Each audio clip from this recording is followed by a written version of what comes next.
भूतिया horror story in Hindi Ramgarh गांव की एक प्रचलित कथा है। दोपहर 12 बजे से लेकर आधी रात के 12 बजने तक गांव के बीचों बीच बने एक गुफा से अजीबोगरीब आवाजें आती है। इन आवाजों में इतना दर्द होता है कि सिर्फ सुनने से ही दिल की धड़कन तेज हो जाए। इस गुफा से गुजरने वाले हर शख्स को उसका नाम उस गुफा के अंदर गूंजता सुनाई देता है। पिछले 37 सालों से इस गुफा के अंदर से भयानक आवाजें और खतरनाक हरकतें हुई जा रही है। एक तो ये गुफा गांव के बीचों बीच है, तो ऐसे में गांव के लोगों को इस गुफा के खौफ को खत्म करना ही होगा, और ये तभी खत्म होगा जब अंदर से ये खौफनाक आवाजें और आकर्षण खत्म होगा। साल 2013 की बात है, जब दो पैरानॉर्मल इन्वेस्टिगेटर राजू और अनमोल को इस गुफा का रहस्य जानने के लिए बुलाया जाता है। दोनों गुफा की ओर जाते हैं, तभी गांव का एक आदमी गोपाल उन दोनों से कहता है, गोपाल साहब जी, आप लोग अंदर जाने की जिद छोड़ दो, अभी भी कह रहे हैं कि इस गुफा का सच बहुत खतरनाक होगा। राजू, अरे गोपाल जी, हमारी तो ये ड्यूटी है, हमारा डिपार्टमेंट हमें जो टास्क देता है उसे तो पूरा करना ही है। ये कहते हुए वे दोनों उस गुफा की ओर चल पड़ते हैं और शाम के करीब 5 बजे गुप्त तरीके से दोनों पैरानॉर्मल स्पेशलिस्ट उस भूतिया गुफा के अंदर पहुंचते हैं। राजू और अनमोल के अंदर दाखिल होते ही गुफा में उनके नाम के गुस्सैल आवाज गूंजने लगती है, हंसते हुए, चले जाओ यहाँ से, नहीं तो मरोगे दोनों तुम लोग, इस दर्द की दुनिया से बाहर निकल जाओ, नहीं तो दोनों की मौत आज रात 12 बजे तय है। अनमोल, यार राजू, ये गुफा कितनी अजीब है, आज तक ऐसा कोई केस हैंडल नहीं किया जहां बेजुबान गुफा धमकी देती हो। राजू, भूतिया जगह हमेशा अजीब और खतरनाक ही होती है, बस अब सोचन कम कर और टॉर्च की मदद से पिक्चर कलेक्ट कर।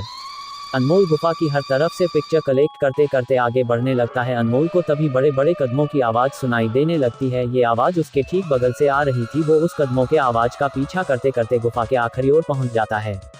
उसे गुफा के अंत में एक दरवाजा दिखाई देता है। उस दरवाजे पर लिखा था, दूसरी दुनिया का दरवाजा। अनमोल मन ही मन में ये सोच रहा था कि ये दरवाजा कहीं दूसरे दुनिया का तो नहीं। तभी उसे दरवाजे के उस पार से एक आवाज सुनाई देती है, अनमोल बेटा, मैं तुम्हारा दादा, मेरे पास आ जाओ बेटा। अनमोल, बाप रे, ये कैसा दरवाजा है, ये तो मेरे दादाजी की आवाज है। अनमोल को उस दरवाजे के पीछे से उसके दादाजी की आवाज सुनाई दे रही थी। वो सुनकर अनमोल खुश और इमोशनल हो रहा था। इसी इमोशन में वो एक गलती करने जा रहा था। उसने दरवाजा खोलने के लिए हाथ आगे बढ़ाया कि तभी पीछे से राजू की एक चीख पूरे गुफा में गूंजने लगी। राजू की चीख सुनकर अनमोल भागता हुआ पीछे गया। अनमोल राजू के पास पहुंचा, वह बिल्कुल नॉर्मल खड़ा था, जैसे कुछ हुआ ही ना हो। अनमोल, राजू, ये कैसा गंदा मजाक है, तुम अभी चीखे क्यों? राजू हल्का मुस्कुराता चुपचाप खड़ा रहा।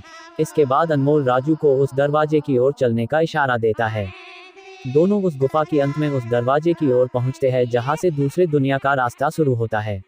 अनमोल, राजू, ये देखो, मैंने अभी तुरंत कुछ देर पहले अपने दादाजी की आवाज इस दरवाजे के पीछे से सुनी। मुझे लगता है कि इसके पीछे मरे हुए लोगों की दुनिया है। राजू, तो ये दरवाजा खोल कर देख लो ना। अनमोल, सही कहा, मैं दरवाजा खोलता हूँ। अनमोल दरवाजा खोलने ही वाला था कि तभी उसकी नजर राजू की शरीर पर पड़ती है। अनमोल, यार, जब तुम इस गुफा में आए थे तब तुमने सफेद शर्ट और नीली जीन्स पहनी थी, और अभी तुमने काली जीन्स और लाल शर्ट पहनी है। भाई, आखिर तुमने कपड़े कब बदले? तभी राजू के दांत बाहर आने लगते हैं, उसका कद बड़ा होने लगता है, उसके हाथ के नाखून बड़े होने लगते हैं, और अब वो पूरी तरह से एक डेविल बन चुका था। वह डरावनी हंसी के साथ एक भारी आवाज में कहता है, डेविल, तेरे राजू को मैंने 10 मिनट पहले ही इस दरवाजे के पार भेज दिया जब तुमने उसकी चीख सुनी थी। अनमोल डरते हुए बोला, मतलब कि तुम्हें राजू को मार डाला? डेविल, तुझे कोई शक है तो जा इस दरवाजे के उस तरफ, तुझे तेरा दोस्त वही मिलेगा जिस दुनिया से तू आया है। वहाँ मरने से पहले लोग रहते हैं, और अब तू जिस दुनिया में जाएगा वहाँ मरने के बाद लोग रहते हैं। मौत की दुनिया में तेरा स्वागत है। इसके बाद अनमोल भागने की कोशिश करता है, लेकिन सामने वो राक्षस खड़ा था। अब एकमात्र रास्ता वो दरवाजा था। उसने सोचा ये दरवाजा इस गुफा के बाहर जाने का रास्ता होगा।